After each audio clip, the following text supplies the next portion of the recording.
Hello, MNS 2022 aspirants. Welcome back once again to our official YouTube channel, The MNS Classroom. So इस video में हम एक नया chapter start करने जा रहे हैं, दैट इज सेल। सेल आप सबको पता है कि एक बहुत ही बेसिक और इम्पॉर्टेंट चैप्टर है, प्लस इसमें से काफ़ी सारे क्वेश्चंस आते हैं हर एक एग्जाम्स में, लाइक MNS, NDA एक्सेट्रा। सो इस वीडियो में मैं आपको प्रॉमिस करती हूँ कि NCERT के जितने भी लाइंस होंगे वो सारे आपके कवर हो जाएंगे। आई होप कि अगर आप ये वीडियो देख रहे हैं तो पहले भी आप लोगों ने ये चैप्टर पढ़ा होगा। Okay, I am sorry for my voice because I have cough. सो पहले स्लाइड में हम पढ़ेंगे डिफरेंट साइंटिस्ट के नेम जो कि NCERT में दिए हुए हैं। सो पहला अपना साइंटिस्ट है Robert Hooke. Okay, Robert Hooke आप सबने पढ़ा होगा, NCERT में मेंशन है कि रॉबर्ट हुक ने क्या डिस्कवर किया था। पहला सेल डिस्कवर किया था। अब सेल के बारे में ये नहीं मेंशन था कि वो लिविंग था या नॉन लिविंग था। ओके, सो पहला सेल डिस्कवर किया था रॉबर्ट हुक ने। पहला लिविंग सेल डिस्कवर किया था एंटोन वॉन लीवनहॉयक ने। ओके, सो पहला लिविंग सेल डिस्कवर किया था लीवनहॉयक ने। पहला न्यूक्लियस का डिस्कवरी किया था रॉबर्ट ब्राउन ने। ओके, फिर स्क्लीडन और स्क्वान आप सबने पढ़ा होगा कि इन दोनों लोग का नाम मेंशन है सेल थियरी में। ओके, स्क्लीडन और स्क्वान दोनों लोग ने एक साथ मिलके क्या दिया था, सेल थियरी। ओके, जो सेल थियरी में जो सेल हाइपोथेसिस होता है कि सेल हाइपोथेसिस आपको ये बताता है कि जितने भी जो सेल होते हैं वो कुछ ऑर्गेनेल से बने होते हैं। ओके, सो सेल हाइपोथेसिस जो दिया था वो दिया था स्क्वान ने। ओके, विर्को ने, रडल्फ विर्को भी थे, उन्होंने क्या दिया था, उन्होंने बताया था कि जितने भी जो सेल्स होते हैं वो सारे सेल्स प्री एग्जिस्टिंग सेल से फॉर्म होते हैं।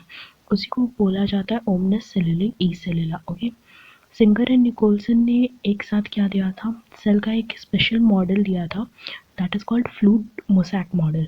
फ्लूइड मोसैक मॉडल एक सेल का मॉडल होता है जो कि हम अभी फॉलो करते हैं। ओके, सबसे लेटेस्ट मॉडल सेल का यही होता है, सेल मेम्ब्रेन का, सॉरी सेल मेम्ब्रेन या फिर प्लाज्मा मेम्ब्रेन का मॉडल दिया था fluid mosaic model, Singer and Nicolson ने। ओके, नेक्स्ट है कैमिलो गोल्गी। कैमिलो गोल्गी ने डिस्कवर किया था Golgi body. Okay, so next है जॉर्ज पैलेट। जॉर्ज पैलेट ने राइबोसोम डिस्कवर किया था। ओके,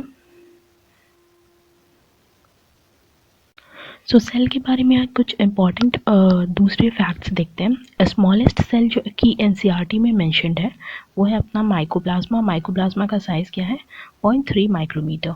लार्जेस्ट सेल है ऑस्ट्रिच के एग का, और लॉन्गेस्ट सेल है nerve cell. Okay, bacterial cell का साइज़ कितना है, 3 से 5 माइक्रोन। RBC का साइज़ कितना है, 7 माइक्रोन। ओके, सेल बेसिकली दो तरह के होते हैं, दो टाइप्स के होते हैं। आप सबने सेल का क्लासिफिकेशन पढ़ा होगा NCERT में। पहला है प्रोकार्योटिक सेल, नेक्स्ट है eukaryotic cell. Prokaryotic cell basic definition वही है। यूकार्योटिक मतलब ट्रू न्यूक्लियस प्रेजेंट होता है उसमें। Eu means true, karyon means nucleus. Okay, so true nucleus present होता है। ट्रू न्यूक्लियस मतलब उनका जो न्यूक्लियस होता है उनमें न्यूक्लियर मेम्ब्रेन भी प्रेजेंट होता है। सो यूकार्योटिक सेल की न्यूक्लियस में न्यूक्लियर मेम्ब्रेन प्रेजेंट होता है। प्रोकार्योटिक सेल की न्यूक्लियस के मेम्ब्रेन में, न्यूक्लियस में न्यूक्लियर मेम्ब्रेन एब्सेंट होता है। ओके, सो ये थी बेसिक डेफिनेशन प्रोकार्योटिक और यूकार्योटिक सेल की।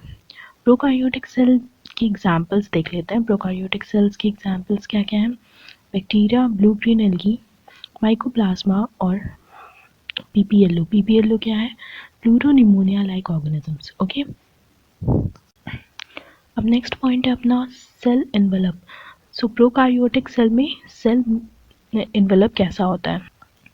सो प्रोकार्योटिक सेल में जो सेल एनवेलप होता है उसमें उसको बेसिकली 3 पार्ट में हम डिवाइड कर सकते हैं, आउटर, मिडल, इनर। आउटर में क्या होता है, ग्लाइकोकेलिक्स प्रेजेंट होता है, मिडल में सेल वॉल होता है और इनर में प्लाज्मा मेम्ब्रेन होता है। ओके, अब आउटर जो लेयर है ग्लाइकोकेलिक्स, ग्लाइकोकेलिक्स भी दो तरह का हो सकता है। ग्लाइकोकेलिक्स या तो लूज शीट के फॉर्म में होगा या फिर थिक और टफ होगा।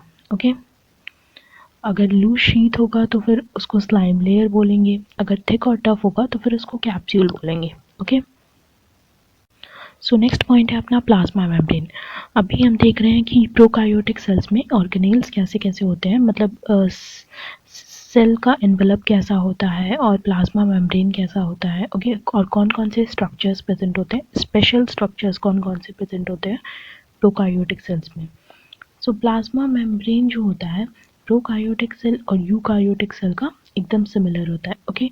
इस बात को आप याद रखना कि प्रोकार्योटिक और यूकार्योटिक सेल्स में क्या कॉमन होता है, प्लाज्मा मेम्ब्रेन जो होता है वो कॉमन होता है, ओके। सो प्लाज्मा मेम्ब्रेन दोनों का एक एक तरह का होता है। प्रोकार्योटिक सेल्स में एक अलग से स्पेशल स्ट्रक्चर जो कि प्रेजेंट होता है वो होता है मीसोसोम्स, ओके।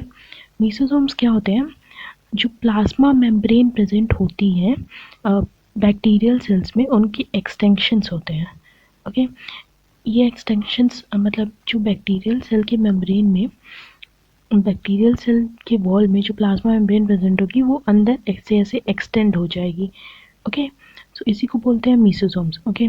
मीसोसोम्स आप यहाँ पे देख सकते हो, ये विलाई लाइक स्ट्रक्चर है, ये विलाई की तरह का स्ट्रक्चर है, तो ये क्या करेगा, ये सरफेस एरिया को इंक्रीज करेगा। मीसोसोम का फंक्शन यही होता है कि वो सरफेस एरिया को इंक्रीज करता है। सरफेस एरिया इंक्रीज होगा तो वो किस में हेल्प करेगा, सेल वॉल के फॉर्मेशन में, डीएनए के रेप्लिकेशन में और रेस्पिरेशन में, ओके। सो इस बात को भी याद रखना कि सरफेस एरिया इंक्रीज होगा तो वो तीन चीज़ में हेल्प करेगा, सेल वॉल फॉर्मेशन में, डीएनए के रेप्लिकेशन में और रेस्पिरेशन में, ओके।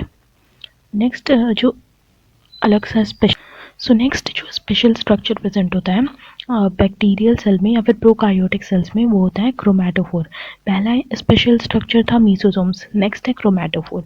क्रोमैटोफोर कहाँ होता है, साइनोबैक्टीरिया में होता है। क्रोमैटो क्रोमैटो क्रोम, क्रोम से आपको क्या याद आ रहा है, क्रोम से कलर याद आएगा, ओके।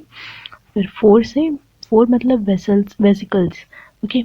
तो साइनोबैक्टीरिया में ये भी मेम्ब्रेनस स्ट्रक्चर्स ही होते हैं, ग्रेन्यूल की तरह के स्ट्रक्चर्स होते हैं जो कि साइनोबैक्टीरिया में प्रेजेंट होते हैं, ओके।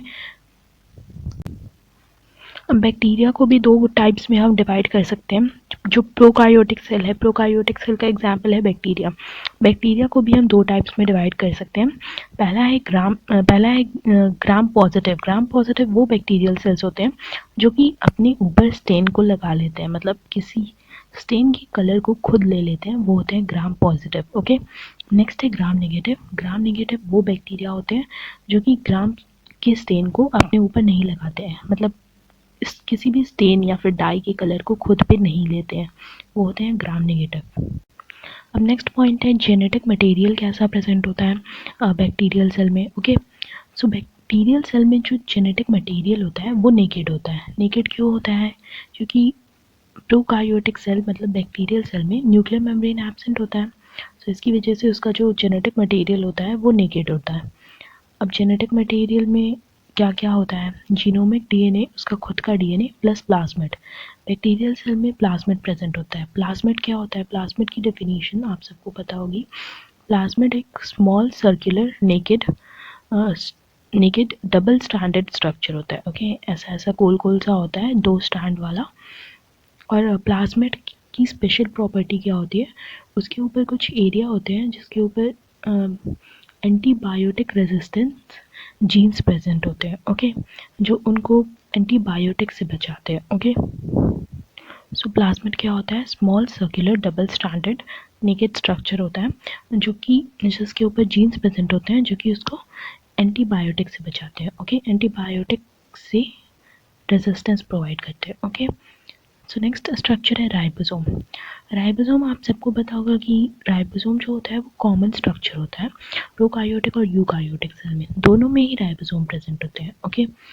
अब प्रोकार्योटिक सेल में कैसा राइबोसोम होता है, प्रोकार्योटिक सेल में जो राइबोसोम होता है वो प्लाज्मा मेम्ब्रेन से एसोसिएट होकर रहता है। कौन से टाइप का राइबोसोम रहता है, 70S टाइप का राइबोसोम होता है। और 70S टाइप आप सबको पता होगा कि 50S प्लस 30S को मिला के 70S बनता है बायो में, ओके। अब राइबोसोम का फंक्शन क्या होता है, प्रोटीन सिंथेसिस। अब राइबोसोम एक स्पेशल स्ट्रक्चर की फॉर्म में भी प्रेजेंट होता है सिर्फ प्रोकार्योटिक सेल में, ओके। उसको क्या बोलते हैं, पॉलीसोम। पॉलीसोम क्या होता है, राइबोसोम प्लस mRNA,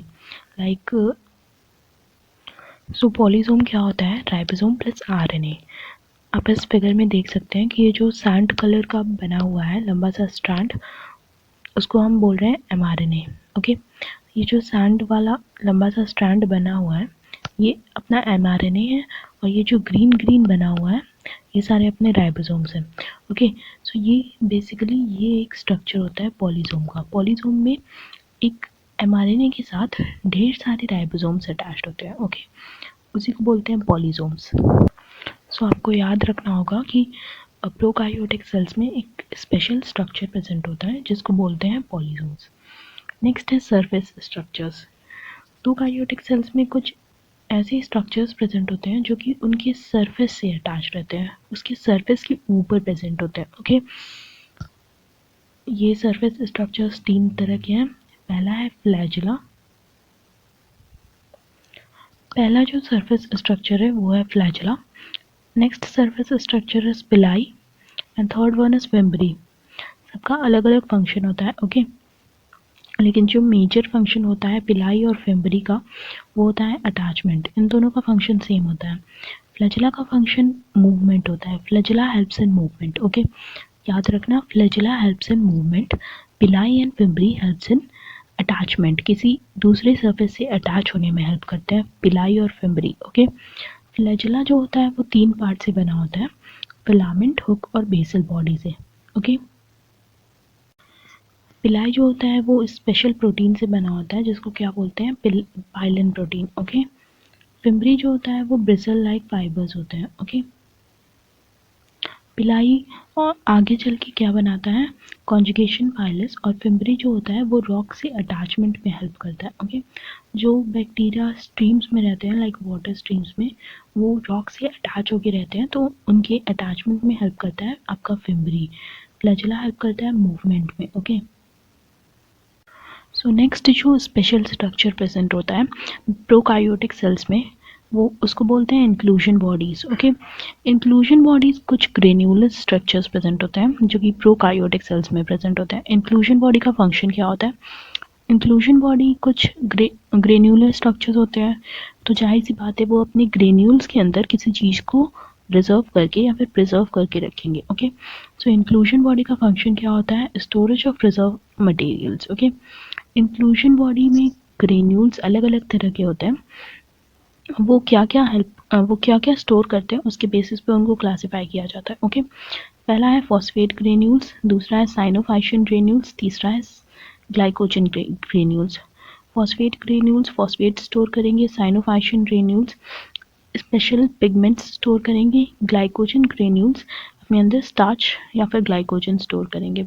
एक स्पेशल टाइप का ग्रेन्यूल भी प्रेजेंट होता है जिसको बोलते हैं gas vacuole. Okay, gas vacuole is found in blue green and purple green या फिर फोटोसिंथेटिक बैक्टीरिया।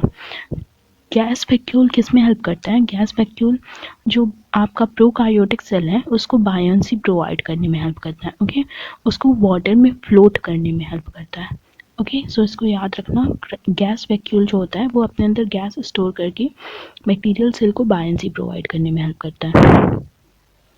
सो इस वीडियो में इतना ही रखते हैं, नेक्स्ट पार्ट में हम यूकार्योटिक सेल से पढ़ेंगे। प्लस एक चीज़ मैं और मेंशन करना चाहूँगी कि ये जो पीडीएफ है जिससे मैं पढ़ा रही हूँ वो मेरा खुद का पीडीएफ नहीं है, वो मैंने लिया हुआ है केवी एजुकेशन, एक यूट्यूब चैनल है एक सर का, उनसे। ओके, सो बस एजुकेशनल पर्पस के लिए लिया है PDF, so I think sir को भी कोई प्रॉब्लम नहीं होगी इससे, and I hope this video will be helpful to you. So stay tuned for future videos and like, share and subscribe to our YouTube channel.